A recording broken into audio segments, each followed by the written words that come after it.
کیا آپ جانتے ہیں ایک خاندان جو رسول اللہ صلی اللہ علیہ وآلہ وسلم کا دشمن بن گیا اور اپنی دشمنی کی وجہ سے دنیا اور آخرت دونوں میں ذلت کا مستحق ہوا۔ یہ وہ واقعہ ہے جسے اللہ نے قرآن میں ہمیشہ کے لیے مثال بنایا۔ مکہ کے ایک رئیس سردار کا نام تھا ابو لہب۔ وہ رسول اللہ صلی اللہ علیہ وآلہ وسلم کا سگا چچا تھا مگر اسلام کا سخت دشمن تھا۔ اس کے سرخ چہرے اور آگ جیسی طبیعت کی وجہ سے لوگ اسے ابو لہب کہہ کر پکارتے تھے۔ ابو لہب ہر جگہ رسول اللہ صلی اللہ علیہ وآلہ وسلم کی برائی کرتا، آپ صلی اللہ علیہ وآلہ وسلم کا مذاق اڑاتا اور لوگوں کو اسلام سے روکنے کی کوشش کرتا۔ وہ غرور سے کہتا، میرے پاس دولت ہے، بیٹے ہیں، قبیلہ ہے، کون میرا کچھ بگاڑ سکتا ہے؟ لیکن قرآن نے واضح کر دیا کہ اس کا مال اور حیثیت اسے کوئی فائدہ نہ پہنچائیں گے۔ ابو لہب کی بیوی جمیل بھی دشمنی میں برابر کی شریک تھی۔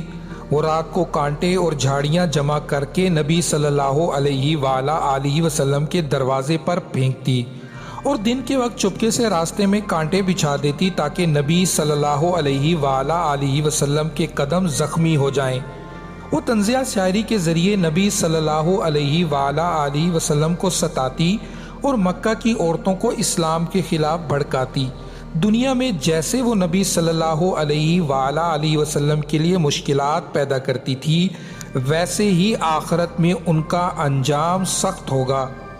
جب حضور اکرم صلی اللہ علیہ وآلہ وسلم پر پہلی وحی نازل ہوئی اور آپ صلی اللہ علیہ وآلہ وسلم کو اللہ کی طرف بلانے کا حکم ملا تو آپ صلی اللہ علیہ وآلہ وسلم کوہ صفا پر کھڑے ہوئے۔ آپ صلی اللہ علیہ وآلہ وسلم نے بلند آواز میں قریش کو پکارا اور فرمایا، اگر میں تمہیں خبر دوں کہ پہاڑ کے پیچھے دشمن لشکر ہے تو کیا تم میری بات مان لو گے؟ سب نے جواب دیا، ہاں، ہم جانتے ہیں کہ آپ کبھی جھوٹ نہیں بولتے۔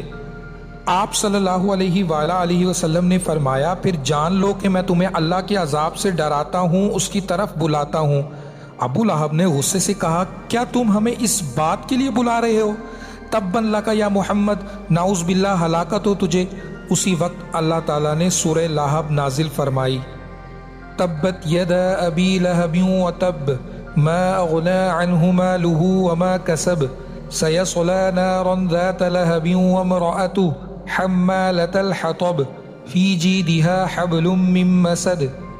اسلام بڑھتا گیا اور بالآخر بدر کی جنگ ہوئی، قریش کو شکست ہوئی اور ابو لہب صدمے اور غصے کی شدت سے بدبودار بیماری میں مبتلا ہوا۔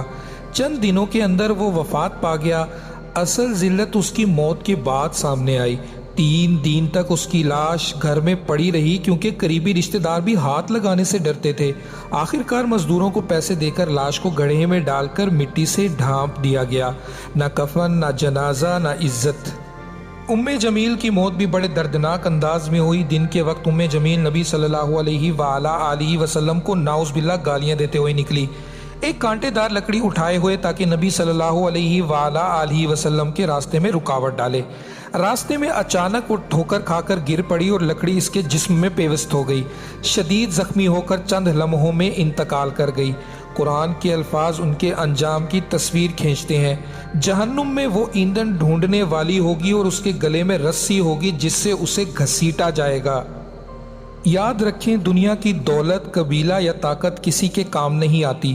اصل کامیابی اللہ اور اس کے رسول صلی اللہ علیہ وآلہ وسلم کی اطاعت میں ہے۔